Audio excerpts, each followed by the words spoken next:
I'm Jennifer Stein. Welcome to Mainline MUFON, the Mutual UFO Network's program here at Radnor Studio, Channel 21.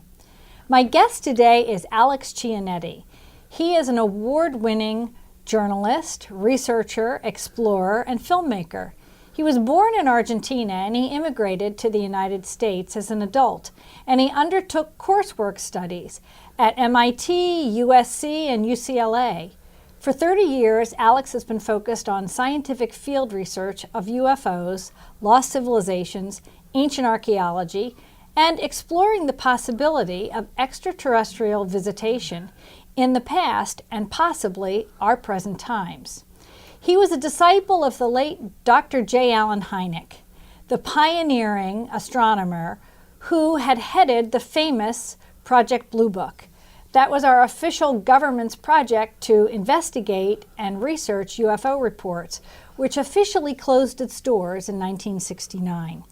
During the last decade, Alex discovered two pre-Incan cities in the central Sierras of Peru, not yet officially registered as archaeological sites.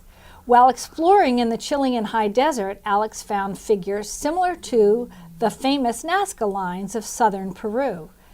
Alex is a true explorer, making 3 expeditions to a system of caves in the Amazon jungle that showed evidence of advanced civilizations in the ancient past. Alex documentaries have been broadcast on Fox, NBC, A&E, the History Channel, the Sci-Fi Channel, and other networks. Alex Chionetti was one of the original consultant producers on the Ancient Aliens pilot series, helping to develop their first 2 seasons, with conceptual ideas that was based on his research. These episodes were The Mysterious Worlds, featuring the Markawasi Platteau in Peru, and the Hayu Marcador in Peru. He also consulted on their episodes Underground Aliens, where he exposed the caves of Tayos, which is in Chile, and several other Latin American mysteries.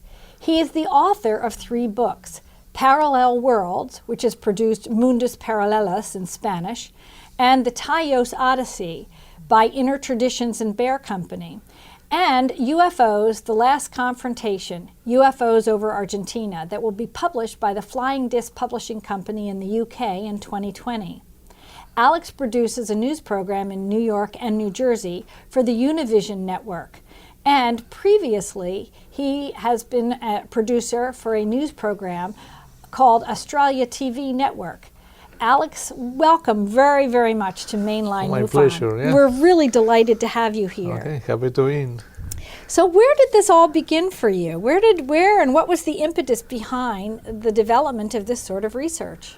I think I was a curious child, and when I was growing up more, I was kind of in a Catholic school, and I didn't really believe what I was learning through the original classes, and I used to escape from the regular hours to take refuge in the library of my Salesian school to read about explorers or books on travel to remote areas. But also I was intrigued by the mystery of who we are, where we come from, and where we are going. No, the past, the present, and the future. Mm-hmm. Did you have an early sighting as a child, as many researchers do?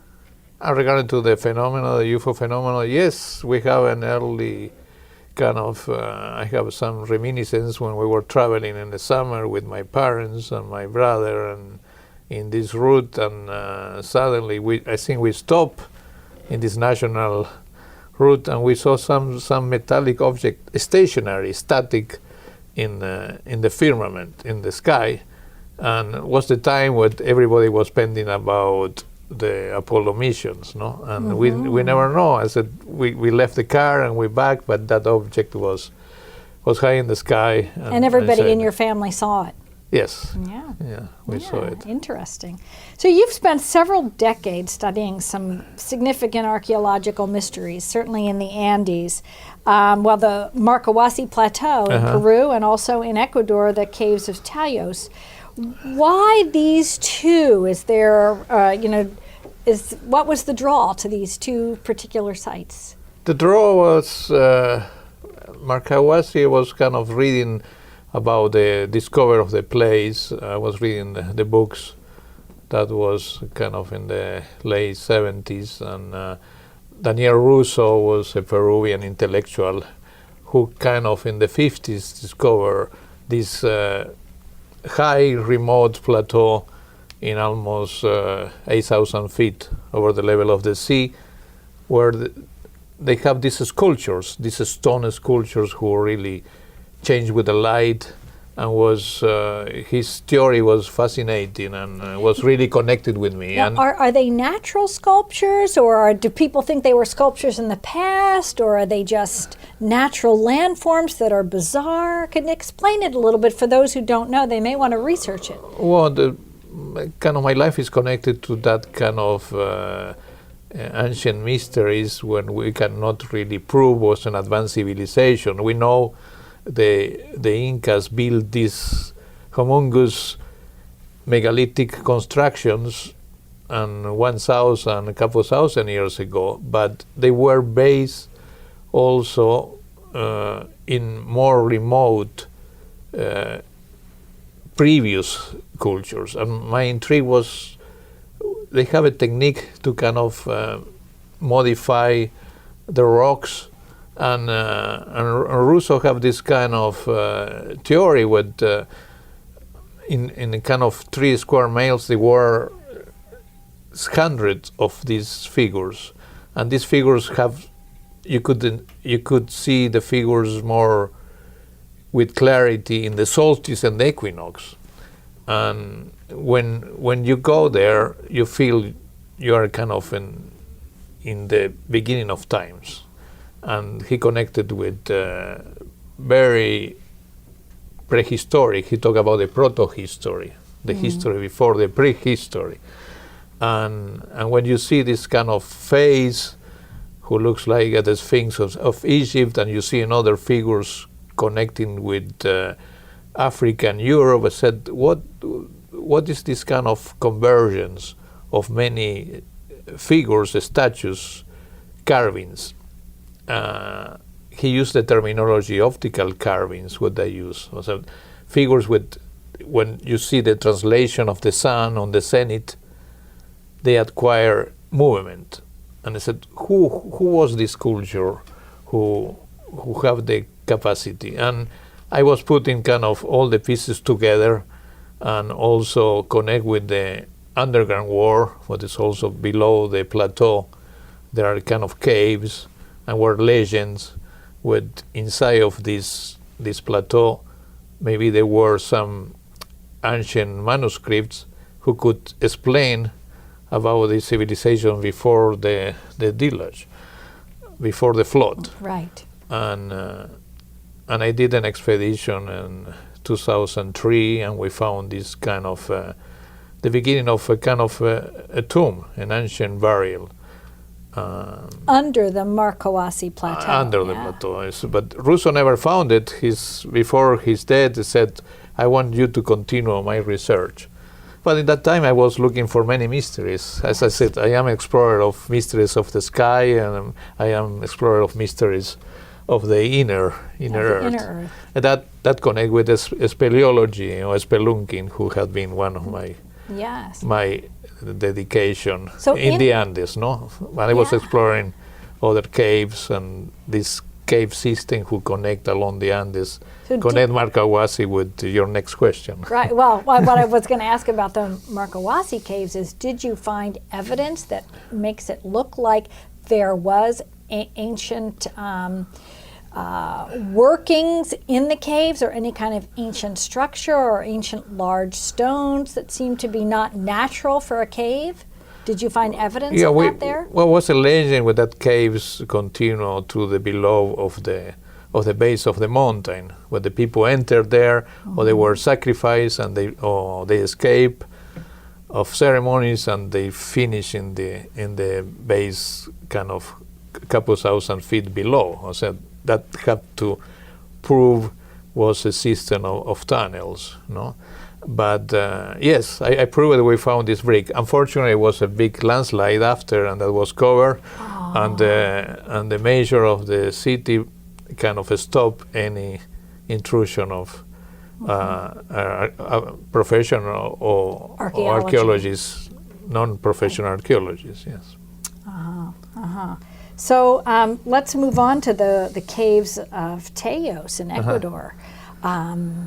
What drew you to them, and what did you find there? Well, that connect Markawasi connect with Tajos. Before that, I was exploring another cave called the Cave of Brujas, Cave of Witches, and a friend of mine was a very well-known speleologist who also, he was more deep, and in 1976 he had an expedition. He was part of the first international expedition to Tajos, and he was part of the previous one. He was one of the discoverer of the Tajos system. His name was Julio Goyen Aguado, and he was a kind of a mentor too for my work in my early teenage years. And in 1976 he went, and he was escort.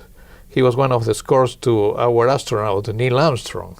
Well, Neil Armstrong was part of this expedition, being part of Scottish heritage, and he was invited as the godfather of that international, and Julio went with them.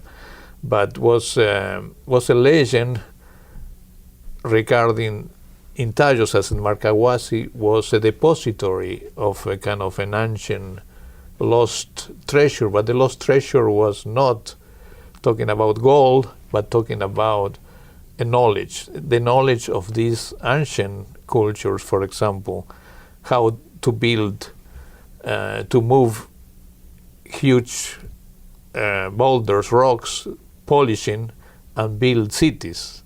The Incas were kind of, for example, they were heritors of this tradition, but get lost. We don't know how they move so big structures with the knowledge we have today. Engineering, we cannot repeat places as Pisac or Ollantaytambo, or many parts of the basement of Machu Picchu. And that I connect that the story. But in the Tajos caves, my interest was one photo Julio showed me from a previous expedition, of the expedition of the 60s or 70s, about the cornerstone. If it was a cornerstone in 2 angles and 4 angles, that means the cave was elevated and was kind of polished with unknown lost technology. And that was intriguing me. And finally, my expedition in 2007, one of my third expedition, I found that cornerstone to prove the artificiality of this underground city exists there, and as above, below, no, and looks like kind of an atomic shelter when you are there. How these big stones, one similar to the Baalbek stone, is holding the roof, one of the ceilings, and you don't find in other caves eroded by water, by fluvial system or rivers, as you find it in this particular place. Don't forget, we are in the Amazon, of course. There are many fluents, and it's a Mesopotamia of rivers.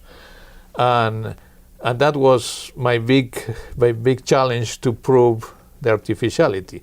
I have many kind of other scientists who are opposite, and they said, oh, it's a natural formation. But I've seen a natural formation or erosion of water doesn't produce cornerstones. Right, doesn't produce sharp corners. And I was maybe polished stones with water running over, but there's rounded corners, not sharp corners. Yeah. Right, and my last expedition was very treacherous, very difficult one, and I was the first one who recorded in digital the inside of the cave. No? Before it was filmed, before there were the Equatorian British expedition of 76, but after not. And that was a cave system that was flooded while you were there, right? So well, it was a one bit of the treacherous. expeditions, we had, but also, we have to run our life by a difficult kind of geopolitical situation with that area. It's a lot of destruction by mining companies, and the natives are very kind of sensitive. And now everyone could go, but I think I was a trailblazer opening the interest to do more ecotourism and adventure, but in my time was It wasn't almost there. the Yes. series of expeditions what I finished a few years ago was difficult. You also, I know, you have to look out for some of the drug cartels that are also there. That area area is not. No, it's a gold mining, and That's more Colombia. Yes, it's And far. parts of It's far. Brazil. This is the border with Peru. Oh, okay. Colombia is the other border. Okay. Yes. Okay, so this is the Ecuadorian Yes. border with Peru Yeah. in the north. So you were very, very lucky. You got to study with J. Allen Hynek. And do you have any memories you want to share about his unique experience and his influence on your life? Well, it's Dr. Hynek. I think I was interested in many mysteries. UFOs was One of them. ufology was when I start. I start in the 70s. We were always kind of interested in what is the phenomena. Today we see it in a different thing. I think I have a lot of kind of decades and experience to see the evolution of ufology.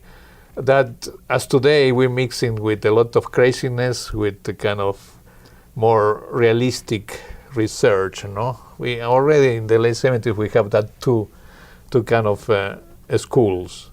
We have that two lines, and that is being a group of young, curious, serious kids in that time.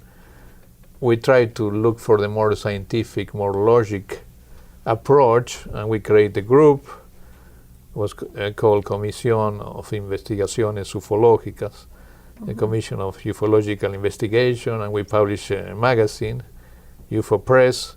And this was in Argentina? In Buenos Aires, Buenos Aires. Argentina, yeah. And we have corresponded with the CUFOS. And that Hynek was interesting, was recommended by Europeans, other researchers, and he came to a congress, and we started the friendship between my group and personally with myself.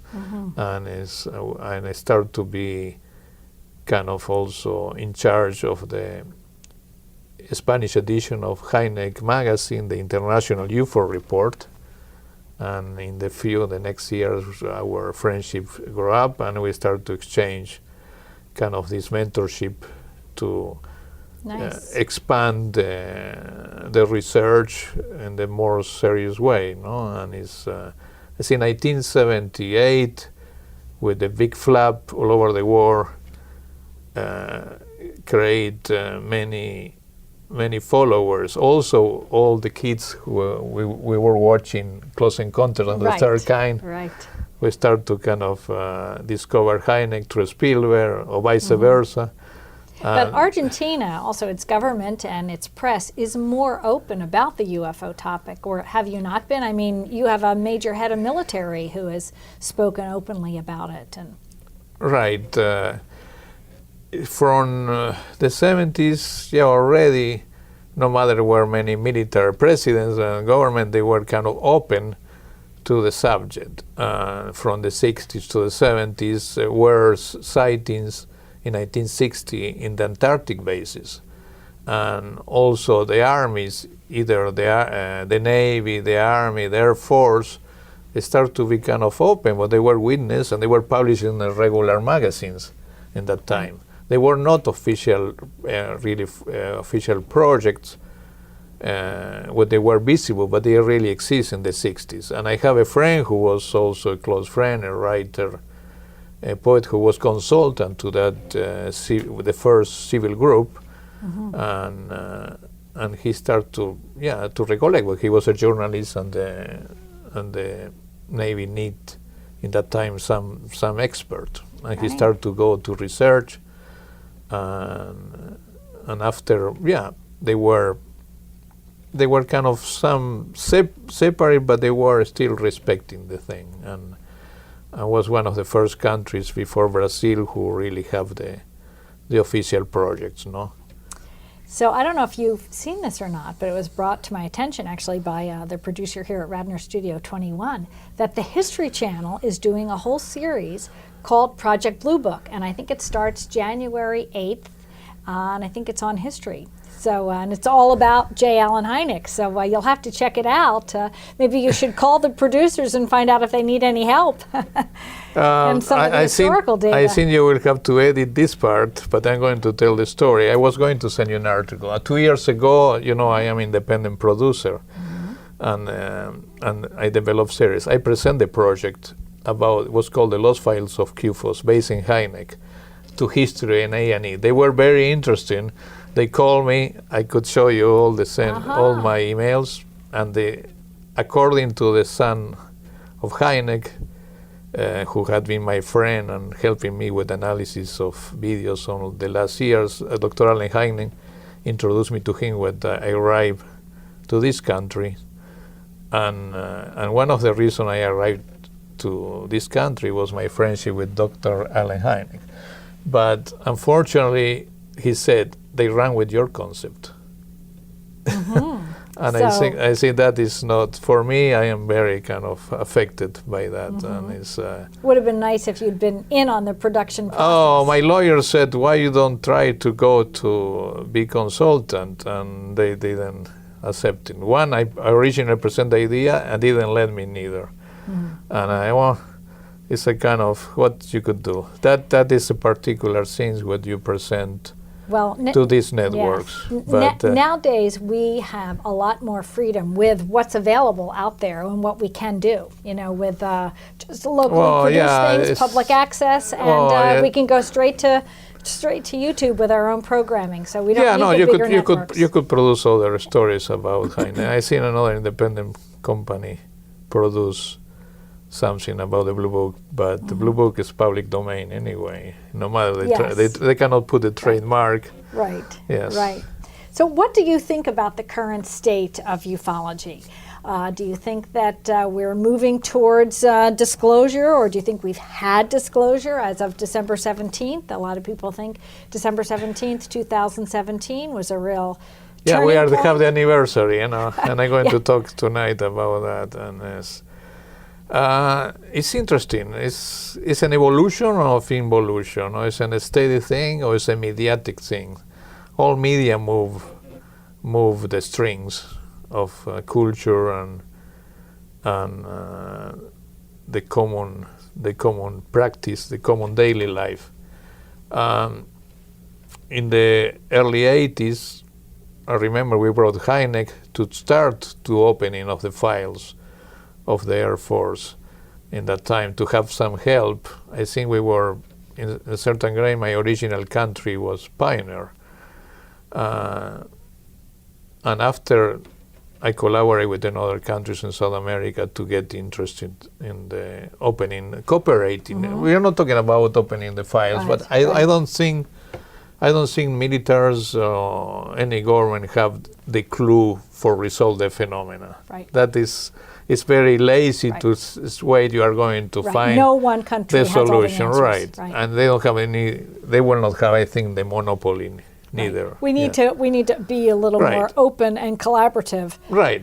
And we opened the way in Chile and Peru, trying to kind of have cooperation between civilians, ufologists, and the military of defense forces, as you could research. That happened in Belgium in 1989 with the flap. Right. And they were connecting the Europeans, and it happened in Italy, it happened in Spain. Actually, the United States was trying to collaborate with that as well. A gentleman by the name of Scott Jones worked under somebody named Pell, blanking on his name, a congressman. He was literally charged with the idea of trying to cooperate with other countries and share and exchange artifacts and information. But once he got agreements for cooperation, then our government didn't want to participate anymore.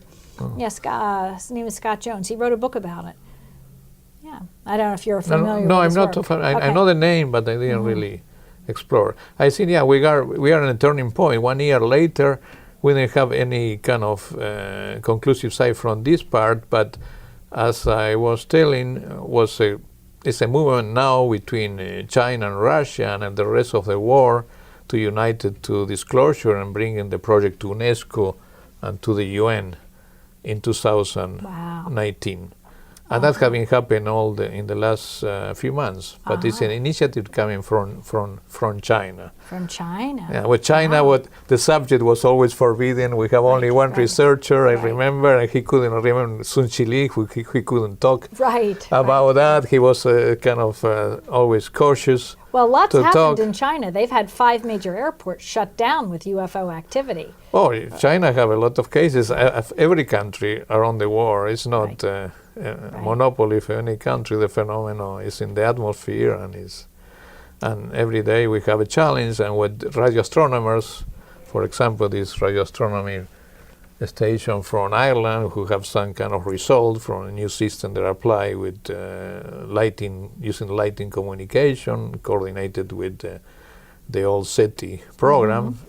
They said they have results since 2016. And nobody's talking about that. Okay? Europe have a lot of more unity than the States. Here we are still debating about Roswell, but we are not seeing the future. We are seeing the past. It's nothing wrong, but it's kind of I think it's always also is a mediatic thing. No. Yes. For example, they interested with the Project Blue Book. Project Blue Book was as Major Quintanilla, who also was my friend, and I was editor of his memoirs years ago. He said it was a fiasco. No, it was kind of they have already the determination to debunk. Yes, no? Always. And he was a physicist. He didn't really talk when he was working and fighting with Hynek, but he was kind of open to consider was an explaining phenomenon. He told me that. I couldn't explain Socorro case. And that is still so Socorro is a very famous case. We've had some of the researchers on here on this program discussing it.